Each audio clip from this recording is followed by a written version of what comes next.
All right, welcome back to my channel. Call Jerry here. Let's talk about why cash flow is dead. Hold on, let me turn my light on. Yeah, it looks better. All right, we're gonna talk about why cash flow is dead today. This is what I thought about real estate when I started, and I'm gonna tell you what I think about it now that I've been selling real estate and owning real estate for nearly a decade. Cash flow. The first thought about cash flow is, it just comes every month and you don't do anything. That's wrong. In owning buildings, I do have to change refrigerators, I do have to change stoves and ovens, and this is not something that I learned in advance. I wake up one day and bam, somebody needs a new fridge. If Juan needs a new fridge, I have to get Juan a new fridge. Why? Because if I don't, here in the great state of California, especially the Bay Area and Oakland, he can sue me for what's called habitability. That means that the place that I own, that he lives in, is not habitable. Therefore, he does not have to pay me rent anymore. That's why I have to take care of it right when he asks. So as far as just waking up and making money, it happens, but you have to know both sides. I didn't know that getting into real estate and being a landlord. Another thing about cash flow that I didn't understand here in Oakland was that, man, my tenants are paying $900 a month for a 1-bedroom.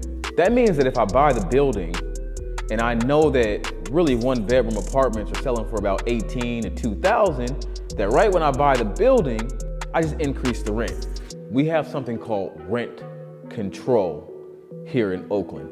That means that I can only increase my rents. So about 3% we could raise our rents. I'll let you guys do the math. I'm sure you have calculators. If you have a rent roll meaning with all your units are renting for, so if they're all renting for, say, 1,000 a piece, then your rent roll total is 4,000. Multiply 4,000 by 3%, and that's what you can increase your rents for 1 year. Didn't know that.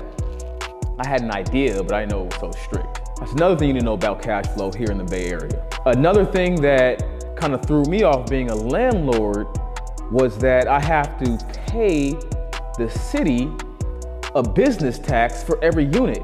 Listen to this. So you're telling me I bought a 4-unit building, and before they were charging me $25 for each unit that I own. And then 3 years later, that $25 turned into $100 per unit. If you're calculating your cash flow, then you have to take that in consideration. And guess what? Nobody tells you. You just get a letter saying, hey, your units now cost $100, not $25. So these are like small things that you need to know about cash flow before you get into the real estate game. If you don't have money, you don't go and just try to buy a building and create cash flow. That's not how it's gonna work. These buildings are very expensive. So you have to be ready to maintain the buildings, and you gotta be ready when your municipality, your local municipality says, hey man, we need more money because you're a landowner. We're not even gonna call you a landlord, you're now a housing provider. Mr. Housing Provider, we need more of your money, more of your cash flow. So take that in consideration when buying. Now, I'll tell you the good thing about cash flow. I'm in my 30s, in my 60s, hopefully my buildings are paid off. If we're gonna average my rents, I have 8 doors. If I multiply that roughly by $2,000, hopefully 1-bedrooms are more than $2,000 20, 30 years from now. But even if they were just at $2,000, that means that I'll be making $16,000 every month. Now that's where the cash flow comes in. It's a long-term investment, is what you need to know when you wanna buy real estate. Also keep in mind, your mortgage might not go up, but your property taxes will, buddy. So you better learn who to vote for, what to vote for, and what affects your bottom line cash flow. On all my real estate, my payment goes up every single year. I did not know that, but now you know. Call Jerry, that's why cash flow is dead.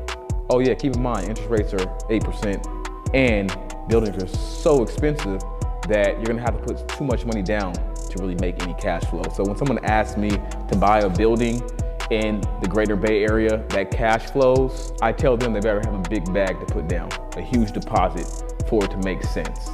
If you have any questions, leave comments below, like, subscribe, call Jerry. Yay.